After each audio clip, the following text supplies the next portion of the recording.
یہ بھی ہمارا بڑا سوشل فنکشن ہے، بہت بڑا، اور اس میں فضول خرچیاں ہو رہی ہیں، حرام کی کمائی ہوئی کمائی جو ہے وہ پانی کی طرح بہائی جاتی ہے۔ ابھی مجھے ایک صاحب نے بتایا کہ ممبئی میں 2 شادیاں ہوئی ہیں مسلمانوں میں، ایک میں 1.5 کروڑ روپیہ خرچ ہوا، ایک میں 80 لاکھ خرچ ہوا۔ ہم نے وہاں اصلاحی تحریک شروع کی، ضیاء الحق صاحب نے بھی کوشش کی تھی، آرڈیننس پاس کیا تھا، لیکن یہ چیزیں قانون سے نہیں۔ آپ کہیں کہ کسی دعوت میں 50 سے زیادہ مہمان نہیں آئیں گے، وہ 100 آ گئے تو زیادہ سے زیادہ یہ ہوگا پولیس والوں کو رشوت کا کھاتا کھل گیا، جو یہ پیسے لے جائیے صاحب۔ کبھی کبھی وہ پکی پکائی دیگیں لے جا کے اپنے تھانے میں بیٹھ کے کھاتے تھے، لیکن قانون سے نہیں بدلتا مزاج۔ ہم نے کیا طے کیا؟ دیکھو یہ ہے چٹان کی بنیاد۔ آپ کو بڑی اونچی بلڈنگ بنانی ہو تو دیکھنا پڑتا ہے چٹان نیچے بنیاد زمین کیسی ہے۔ تو بنیاد کیا ہے؟ آپ سادگی کرو، سادگی کرو، سادگی کرو، یہ واسطہ بے معنی ہے بالکل، اس لیے کہ غریب کی سادگی کچھ اور ہے، امیر کی سادگی کچھ اور ہے، سادگی کے ایک معنی تو نہیں ہے۔ لہذا کوئی جو ہے راک فاؤنڈیشن وہ تلاش کی جائے، وہ ہم نے کی تلاش۔ جو تقریب حضور سے صحابہ سے ثابت ہے ضرور کرو، ضرور کرو، ضرور کرو، عضوا علیہا بالنواجذ، اپنے دانتوں سے پکڑ لو اس کو۔ اور جو تقریب ثابت نہیں حضور سے اور صحابہ سے، یقیناً یہ کہیں باہر سے آئی ہے، یا تو ہمارا خاندانی پس منظر جو ہے، اکثر تو ہندوؤں سے مسلمان ہوئے، وہ سادات ہوں، صدیقی ہوں، فاروقی ہوں، عثمانی ہوں، وہی ہیں نا جو باہر سے آئے تھے، باقی تو اکثریت یہیں سے، وہ اپنا ہندوانہ پس منظر لے کر آئے۔ تو جس کا ثبوت صحابہ کے دور میں نہیں، وہ یقیناً باہر سے آئی ہوئی چیز ہے، اس میں پھر سادگی نہیں، اس میں کمی نہیں، جڑ سے کاٹو اس کو۔ اس بنیاد پر ہم نے 5 فیصلے کیے، ذرا سن لیجئے آپ بھی، اگر آپ کوئی سوشل ورک کرنا چاہیں اس کو عام کریں۔ نمبر 1، نکاح مسجد میں۔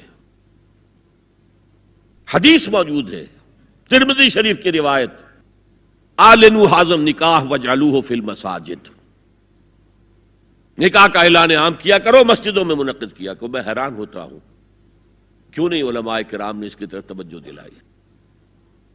حدیث ہے، ہاں میں مانتا ہوں ان کا کہنا یہ ہے کہ یہ یہاں جو امر ہے کہ مسجد میں منعقد کرو، یہ امر وجوب کے لیے نہیں ہے، استحباب کے لیے، مستحب ہے یہ کہ مسجد میں۔ تو بھائی مستحب کیوں چھوڑ رہے ہو تم؟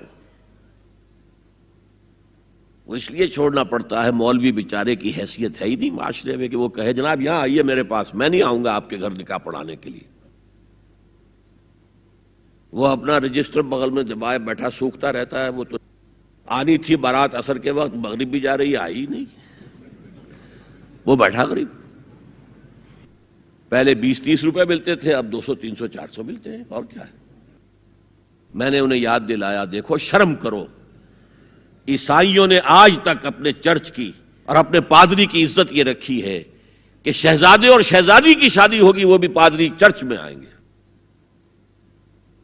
شہزادے کی شادی ہو رہی ہے تو جو ان کی پارلیمنٹ کے ساتھ ہے چرچ، وہاں شادی ہوگی، وہاں پردہ نہیں ہے، لڑکا لڑکی دونوں آمنے سامنے کھڑے ہو کر قول و قرار کریں گے۔ ہمارے ہاں پردہ ہے، تو اس لیے لڑکی کے گھر بھی جائیں گے تو لڑکی تو محفل میں نہیں آئے گی، لڑکی کا ایک وکیل ہوگا، وہ وکیل اجازت لے کر آئے گا، 2 اس کے گواہ ہوں گے، اس کے سامنے اجازت لی گئی، پھر وہ نکاح خواہ کو اجازت دیں گے، وہ نکاح پڑھا دیں گے۔ پہلی بات یہ ہو گئی کہ نکاح مسجد میں۔ نمبر 2، نکاح کے موقع پر کوئی دعوت طعام نہیں، کوئی ثابت نہیں۔ دعوت طعام صرف ایک ہے، وہ ولیمہ ہے، اور اس قدر معقول بات ہے، سب باپ اپنے سینوں پر ہاتھ رکھ کر سوچیں اور میری بات سنیں، کیا بیٹی کو گھر سے رخصت کرنے کا وقت جو ہے وہ خوشی کا وقت ہوتا ہے؟ جب بیٹی گھر سے جا رہی ہو، کوئی جانور بھی آپ قربانی کے لیے، کوئی مینڈھا کو بکرا لے آئیں 8-10 دن پہلے اور بچے مانوس ہو جائیں، تو وہ جب آپ ذبح کرتے ہیں تو پچھاڑے کھاتے ہیں کہ نہیں بچے؟ اور یہ لخت جگر ہے، نور چشم ہے، 18 20 22 برس گھر میں رہی ہے، وہ جا رہی ہے. خوشی نہیں ہے وہاں، صرف یہ ہوتا ہے اے سائی آف ریلیف کہ ایک ذمہ داری کا بوجھ تھا، اللہ نے آج پورا کرا دیا، اتروا دیا بوجھ. پھر بھی اندیشہ ہوتا ہے، پتہ نہیں مزاج ملے نہ ملے، نئے ماحول میں جا رہی ہے، وہاں جا کر ایڈجسٹ ہو یا نہ ہو، اندیشے پھر بھی ہوتے ہیں ذہن کے اندر. تو ان سے مرغ پلاؤ کھانا اور متنجن کھانا کوئی معقول بات نہیں ہے. معقول بات کیا ہے؟ لڑکا، اس کا گھر آباد ہوا ہے، وہ ولیمہ کرے، اس پر باقاعدہ احادیث اولبو ولو بشاتن، ولیمہ ضرور کرو چاہے ایک ہی بکری ہو تمہارے پاس، ذبح کرو، کاٹو، کھلاؤ گوشت اپنے دوستوں کو، احباب کو. یہاں تک کہا کہ بے طعام الولیمہ، برا کھانا ہے ولیمے کا کہ اس میں غریبوں کو نہیں بلایا جاتا. ظاہر بات ہے مسلی کھلانے کے لیے تو ولیمہ نہیں ہوتا، اپنے احباب کو، دوستوں کو بلایا جاتا ہے. پھر بھی میں تم سے کہتا ہوں کہ جسے ولیمے کے لیے بلایا جائے وہ اگر نہیں جائے گا تو اللہ اور اس کے رسول کے حکم کی نافرمانی کرے. تو جس رسول نے اتنی تفصیل سے حکم دیا ہو ایک دعوت کا، وہ دوسری دعوت میں بھی خیر ہوتا میں بیان کرتا. جب نکاح مسجد میں اور کوئی دعوت طعام نہیں تو بارات کا تصور، خلاص. بارات کس بلا کا نام ہے؟ قرآن میں تو کوئی ذکر ہی نہیں، عربی میں یہ لفظ ہی نہیں. اجتماع طرفین مسجد میں ہوا، نکاح ہوا. لڑکی کو، حضرت فاطمہ کو رضی اللہ تعالی عنہا، کچھ خواتین جا کر چھوڑ آئی تھی اس حجرے میں جو ایک انصاری صحابی نے حضرت علی کو دیا تھا. ان کا تو کوئی گھر بھی نہیں تھا. کوئی حضرت علی آئے ہوں اور آ کر وداع کرا کے لے کے گئے ہوں، کچھ بھی نہیں. چوتھی چیز، جہیز کا کوئی تصور اسلام میں نہیں. خالص ہندوانہ رسم، خالص ہندوانہ رسم، خالص ہندوانہ رسم. ہندوؤں میں کیوں ہے؟ وہ اس لیے ہے، معقول بات ہے کہ لڑکی کا وراثت میں کوئی حصہ ہے ہی نہیں. وہ تو جب گھر سے نکل رہی ہے کچھ دے دلا کے رخصت کر دو، دان دہیج، یہ خیرات ہے. لڑکی کا حق کوئی نہیں ہے گھر پر. اسلام میں تو لڑکی وارث ہے. والد فوت ہوں گے، وراثت تقسیم ہوگی. والدہ فوت ہوں گی، کوئی ان کی ہے ملکیت، وہ تقسیم ہوگی. شادی کے موقع پر کوئی جہیز اسلام میں نہیں، قطعاً نہیں. غلطی سے حضرت فاطمہ کے جہیز کو جہیز کہہ دیا گیا. وہ جہیز کیا تھا؟ ایک پیسہ بھی حضور کے اپنی جیب سے نہیں تھا. اس شادی میں خاص بات کیا تھی کہ دولہا کے ولی بھی حضور ہی ہے. اور کون ہے؟ علی کا کون تھا مدینے میں؟ اور دلہن کے والد بھی حضور ہیں. اب حضور پوچھتے ہیں حضرت علی سے، تمہارے پاس مہر دینے کے لیے کچھ ہے؟